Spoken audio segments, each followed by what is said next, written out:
दोस्तों, अर्शदीप बुमराह की कातिलाना गेंदबाजी के आगे नतमस्तक हुआ पूरा पाकिस्तान। अंतिम गेंद तक चले रोंगटे खड़े कर देने वाले रोमांचक मैच में पार हुई रोमांच की सारी हदें। तो आखिर ऐसा क्या हुआ जब अंतिम 6 गेंद पर पाकिस्तान को चाहिए थे 18 रन।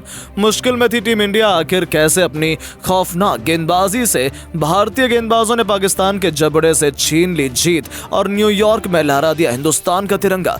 आखिर कैसे पूरे क्रिकेट जगत में बोली भारत की तूती, कैसे टीम इंडिया ने 120 रन डिफेंड करते हुए भी लिख दिया नया इतिहास।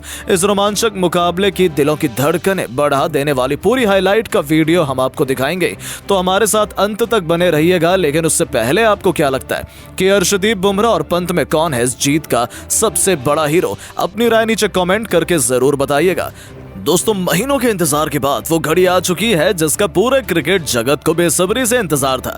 न्यूयॉर्क के नशाउ काउंटी क्रिकेट स्टेडियम में इंडिया और पाकिस्तान जब T20 वर्ल्ड कप 2024 के सबसे बड़े ऐतिहासिक मैच के लिए मैदान में उतरी, तब रोंगटे खड़े कर देने वाले कांटे के घमासान में जो हुआ उसने पूरे क्रिकेट जगत को दांतों तले उंगलियां दबाने पर मजबूर कर दिया।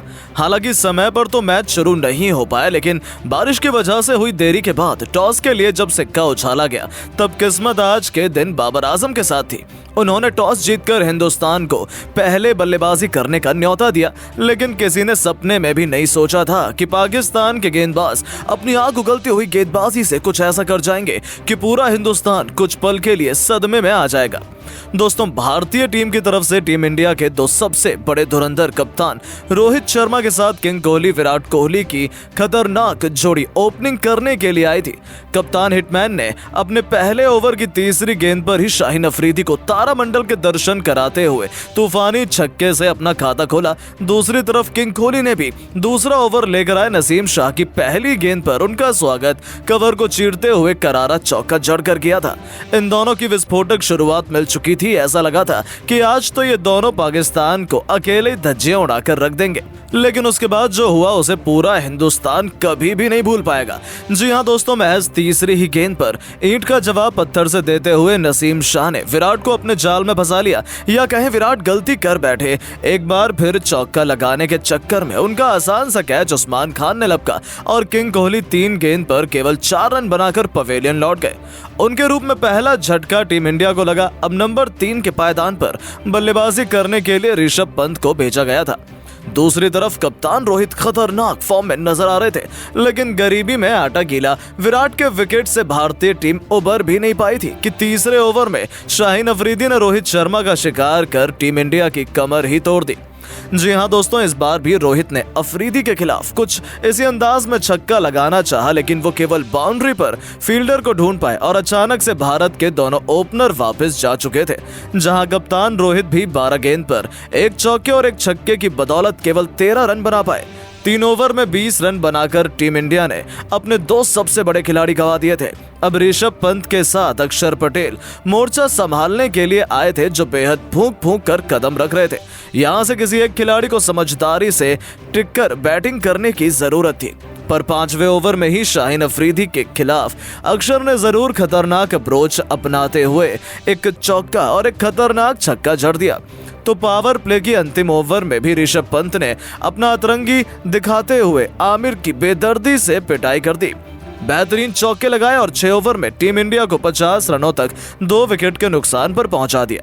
भारतीय गाड़ी पटरी पर वापस आने लगी थी, ऐसा सबने सोचा था, क्योंकि इन दोनों के बीच अच्छी पार्टनरशिप बन रही थी।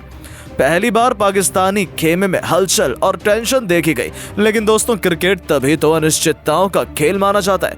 एक बार फिर इसमें एक बहुत बड़ा ट्विस्ट आया जब 8वें ओवर में नसीम शाह ने अक्षर पटेल को क्लीन बोल्ड कर टीम इंडिया को तीसरा झटका दिया, जहां अक्षर पटेल 18 गेंद पर 2 चौके और एक छक्के की बदौलत 20 रन बन गए। 9 ओवर में 3 विकेट के नुकसान पर टीम इंडिया ने 68 रन बना लिए थे, जो T20 के लिहाज से बिल्कुल भी सही नहीं लग रहा था। यहां से भारतीय टीम को कम से कम 180 रनों तक जाना था, यानी कि गियर में बदलाव करने की सख्त जरूरत आन पड़ी थी, क्योंकि अब तक पाकिस्तान ही मैच में हावी था। इसी जरूरत को समझते हुए पंत ने आक्रामक अंदाज दिखाना शुरू किया। 10वें ओवर में हैरिस रॉफ को आड़े हाथों लेते हुए पंत ने एक के बाद एक 3 गेंद पर 3 खतरनाक चौकों की हैट्रिक बटोरी। 10 ओवर में अपनी टीम को 81 रनों तक पहुंचा दिया। अब ऋषभ पंत अपना विकराल रूप धारण कर चुके थे। उन्होंने अकेले ही पाकिस्तान की नाक में दम करके रखा था। लेकिन दोस्तों, शायद हिंदुस्तान की किस्मत खराब थी। ऋषभ पंत को दूसरी तरफ से किसी का साथ नहीं मिल रहा था। यहाँ तक कि सूर्या, जिनसे सभी ने उम्मीद की थी वो बड़ी पारी खेलेंगे, वो भी 10वें ओवर में हैरी श्रॉफ के खिलाफ बड़ा शॉट लगाने के चक्कर में मोहम्मद आमिर के हाथों कैच आउट हो गए। जाने से पहले उन्होंने केवल 7 रन बनाए और केवल 89 के स्कोर पर टीम इंडिया को चौथा झटका लग चुका था। अब ऋषभ पंत का साथ मैदान पर निभाने शिवम दुबे आ चुके थे। लेकिन दोस्तों, T20 के नंबर 1 खिलाड़ी के वापस जाने के बाद टीम इंडिया का ऐसा डाउनफॉल आएगा किसी ने सपने में भी नहीं सोचा था। जी हाँ, ये तो टीम इंडिया का गोल्डन पीरियड था। उसके बाद ऐसा तबाही का मंजर आया कि पूरा हिंदुस्तान खून के आंसू रोता नजर आया। बैटिंग करने उतरे शिवम दुबे को 14वां ओवर लेकर आए नसीम शाह ने अपने जाल में फंसा लिया, या कहें दुबे ने इतना खराब शॉट खेला कि गेंदबाज को ही अपना कैच देकर कॉटन बोल्ड हो गए। इसी के साथ टीम इंडिया को 5वां झटका लगा, जहां दुबे 9 गेंद खेलकर केवल 3 रन बना पाए। तो 15वां ओवर लेकर आए मोहम्मद आमिर ने तो अकेले टीम इंडिया को पूरी तरीके से साफ कर दिया। पहली गेंद पर उन्होंने अब तक टीम इंडिया के संकट मोचन साबित हुए ऋषभ पंत का शिकार किया, जिनका आसान सा कैच बाबर आजम ने लपका और ऋषभ पंत 31 गेंद पर 6 चौकों की बदौलत 42 रन बनाकर पवेलियन लौटे। तो उनके आउट होने के बाद बैटिंग करने उतरे रविंद्र जडेजा को पहले ही गेंद पर पवेलियन के दर्शन करा आमिर ने टीम इंडिया की जीत की उम्मीदों को ऑलमोस्ट खत्म कर दिया था। उनके लगातार 2 विकेटों ने भारतीय टीम की हालत बिगाड़ दी थी। महज 96 रन ही बने थे और भारतीय टीम के टॉप 7 बल्लेबाज पवेलियन लौट गए थे। अब मैदान पर केवल हार्दिक पांड्या के साथ अर्शदीप सिंह मौजूद थे, जिनके कंधों पर टीम इंडिया को फाइटिंग टोटल तक पहुंचाने की जिम्मेदारी थी। और आते ही अर्शदीप सिंह ने चौका जड़कर टीम इंडिया को 100 रनों के पार ले जाकर खड़ा कर दिया। लेकिन टीम इंडिया को आखिरी उम्मीद हार्दिक पांड्या से थी, वो भी 12 गेंद पर केवल 7 रन बनाकर पवेलियन लौट गए। तो पहली गेंद पर बैटिंग करने इमाद वसीम को आसान सा कैच दे बैठे और 112 रनों के स्कोर पर टीम इंडिया ने अपना 9वां विकेट भी गंवा दिया। बस फिर क्या था, पूरी की पूरी टीम इंडिया 20 ओवर भी नहीं खेल पाई और 19 ओवर में ही 119 रनों पर ऑल आउट हो गई। अब टीम इंडिया को एक बेहद ही छोटा सा लक्ष्य डिफेंड करना था, जो कि इतना आसान तो बिल्कुल भी नहीं था। पाकिस्तान को जल्द से जल्द जीत दिलाने उनके कप्तान बाबर आजम के साथ मोहम्मद रिजवान की जोड़ी ओपनिंग करने के लिए आई थी। टीम इंडिया को जल्द से जल्द विकेट चाहिए थे, लेकिन शायद आज ऊपर वाला भी भारत से नाराज था। पहले ओवर में ही अर्शदीप सिंह के आगे दोनों बल्लेबाजों ने 9 रन ठोक डाले। तो दूसरे ओवर में मोहम्मद सिराज का स्वागत ही पाकिस्तानी कप्तान ने अपनी शानदार स्ट्रेट ड्राइव से चौका लगाकर किया और पूरे हिंदुस्तान को मायूस कर दिया। 3 ओवर में पाकिस्तान ने 19 रन बना लिए थे और अब तक टीम इंडिया को कोई भी सफलता हासिल नहीं हो पाई थी। यानी कि भारतीय टीम आसानी से इस दर्दनाक हार की तरफ बढ़ रही थी। यहां तक कि इस दरमियान शिवम दुबे ने एक ऐसा आसान कैच छोड़कर टीम इंडिया के जख्मों पर नमक छिड़कने का काम किया था। 17 ओवर में मुश्किल से पाकिस्तान को केवल 101 रन चाहिए थे, जो वो आसानी से बना सकते थे, ऐसा सबका मानना था। लेकिन सलाम है भारतीय गेंदबाजों को, उन्होंने भी तगड़ी वापसी करी, पाकिस्तान की नाक में दम करना शुरू कर दिया। खास तौर से जसप्रीत बुमराह, जिन्होंने पाकिस्तान के कप्तान बाबर आजम को वापस भेजकर टीम इंडिया की वापसी की शुरुआत कर दी, जहां बाबर केवल 13 रन बनाकर पवेलियन लौट गए। और फिर समय ने ऐसी करवट मारी कि जीत की तरफ बढ़ रही पाकिस्तान तो हार के दलदल में फंसने लगी। बैटिंग करने उतरे उस्मान खान को अक्षर पटेल ने पवेलियन के दर्शन करा दिए। बस फिर क्या था, यहां से टीम इंडिया की वापसी का शंखनाद हो चुका था। हालांकि पाकिस्तान के खिलाड़ी भी हार मानने को तैयार नहीं थे।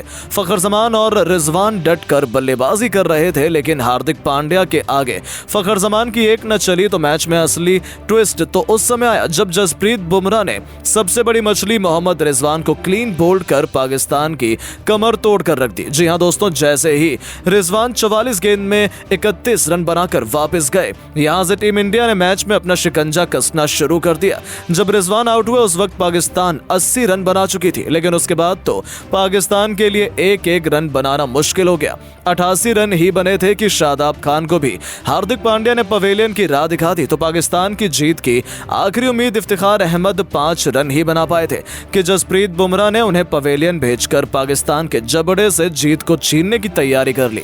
अचानक से पूरा मैच हिंदुस्तान की तरफ करवट ले चुका था। देखते ही देखते ये मुकाबला अंतिम ओवर में जा पहुंचा, जहां टीम पाकिस्तान को जीत के लिए 6 गेंद पर 18 रन चाहिए थे, लेकिन पहले ही गेंद पर अर्शदीप सिंह ने इमाद वसीम का शिकार कर टीम इंडिया की जीत की उम्मीदों को पंख लगा दिए। इस ओवर में पंजाबी मुंडे अर्शदीप सिंह मुश्किल से पाकिस्तान के खिलाड़ी केवल अपनी टीम को 113 रन तक पहुंचा पाए और 6 रनों से टीम इंडिया ने अपनी लाजवाब गेंदबाजी से जीत का परचम लहराकर इतिहास के पन्नों में अपना नाम सुनहरे अक्षरों में दर्ज किया और पाकिस्तान के जबड़े से जीत को छीन लाए।